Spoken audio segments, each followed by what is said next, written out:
आप सबको दीपावली की शुभकामना। आज यहाँ दीपावली के दिन हम लोग इसलिए आए हैं ताकि जब पूरे बिहार में, पूरे देश में लोग आज प्रकाश के पर्व दीपावली को मना रहे हैं, तो कोई ये भूले नहीं कि बिहार का एक गांव जवनिया, जो पिछले कुछ महीने पहले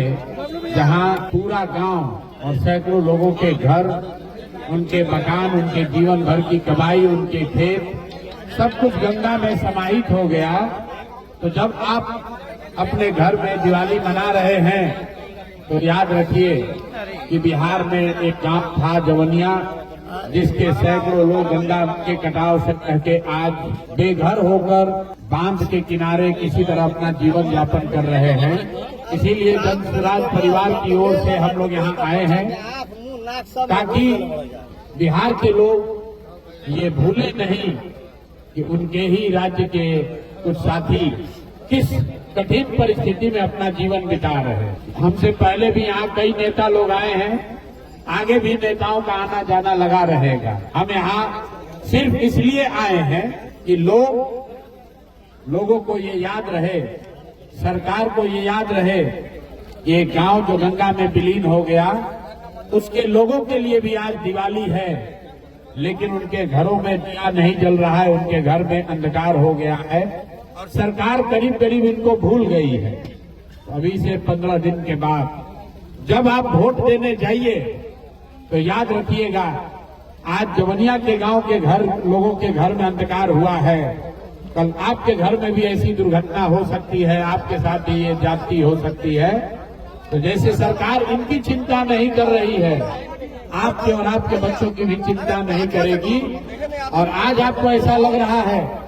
ये तो जवनिया गांव का मामला है, 500 परिवारों का मामला है जिनसे आपकी कोई रिश्तेदारी नहीं है, जिनको आप व्यक्तिगत तौर पर जानते नहीं हैं। लेकिन ध्यान रखिए, ये बिहार के लोग हैं, आपके लोग हैं, और जैसे इनकी चिंता नहीं हो रही है, कल भगवान न करे अगर आप पर कोई संकट आ जाएगा तो ये सरकार आपके और आपके परिवार की भी चिंता नहीं करेगी। यही बात बिहार के लोगों को याद रहे, खास करके जब आप जा रहे हैं लोकतंत्र के सबसे बड़े पर्व चुनाव में, अपने लिए नई व्यवस्था, नई सरकार को चुनने जा रहे हैं, तो इस जवनिया गांव के लोगों के दर्द को भूलिएगा नहीं। आप अपने कष्ट, अपने बच्चों की परेशानी,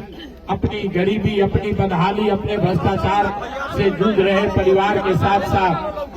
जवनिया गांव के उन लोगों को भी याद रखिएगा जिनका सब कुछ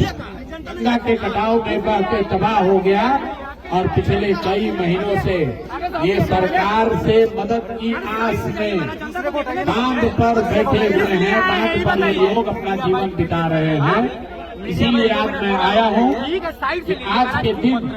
एक बार बिहार की जनता को ये फिर से याद दिलाया जाए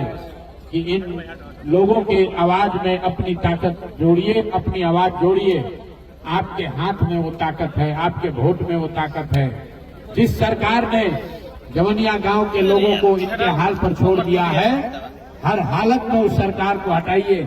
बिहार में बदलाव कीजिए, नई व्यवस्था बनाइए, ताकि जो परेशानी आज जवनिया गांव के लोगों को हुई है वो बिहार में आने वाले समय में किसी के साथ न हो। इसी के लिए आए हैं और दिवाली की इस संध्या पर जवनिया गांव के लोगों को दिवाली की शुभकामना दे रहे हैं और ऐसी प्रार्थना कर रहे हैं कि आने वाले समय में आपके घरों में, आपके परिवार में भी खुशहाली आए, आपके जीवन में भी रोशनी आए और इस कठिन घड़ी में आपको ईश्वर ताकत दे, शक्ति दे, ताकि आप इस कठिन परिस्थिति से बाहर निकलें और जो आपका सब कुछ उजड़ गया है वो फिर से आपको वापस आए, आपके जीवन में फिर से बेहतरी और खुशहाली आए, बेहतरी आए। इसी शुभकामना के साथ आप सबको बहुत बहुत बधाई, धन्यवाद। और आपके दुख में हम सब शामिल हैं और आपके मीडिया के माध्यम से पूरे बिहार के लोगों को एक बार फिर से ये जरूर आग्रह करेंगे कि इस गांव को भूलिए मत, इस गांव के लोगों के दर्द को मत भूलिए। जब वोट देने जाइए, आपके वोट से ही वो जिम्मेवारी सरकार की तय होगी, तभी लोगों में ये डर होगा। जैसे यहाँ पर लोगों को 10-10 हजार रुपया मिला है, वृद्ध लोगों का 400 रुपया से बढ़कर पेंशन 1100 हुआ है, विधवाओं का, विकलांगों का पेंशन बढ़ा है, जैसे अभी महिलाओं को 10-10 हजार रुपया दिया है, अगर आप अपनी ताकत दिखाएंगे, आप खड़े होंगे, तो इसी सरकार के खजाने से नए जमनिया गांव बसाने के लिए संसाधन भी निकाले जाएंगे। इसलिए मेरे भाई, आप अपने अधिकार के लिए खड़े होइए। किसी को जो आपका अधिकार नहीं दे रहा उसको वोट मत दीजिए, और पूरे बिहार के लोग, जमनिया गांव के लोगों के दुख में आप शामिल होइए, इनके साथ संवेदना रखिए और भगवान से प्रार्थना कीजिए कि एक अच्छी सरकार बने। जिसकी भी सरकार बने वो जमनिया गांव को फिर से आबाद करे, यहाँ के लोगों के जीवन को आबाद करे। इसी भावना के साथ आप सबका यहाँ फिर से बहुत बहुत धन्यवाद। दिवाली की शुभकामनाएं। स्कूल का बस्ता छाप पर बटन दबाएं, जन सुराज को विजयी बनाएं।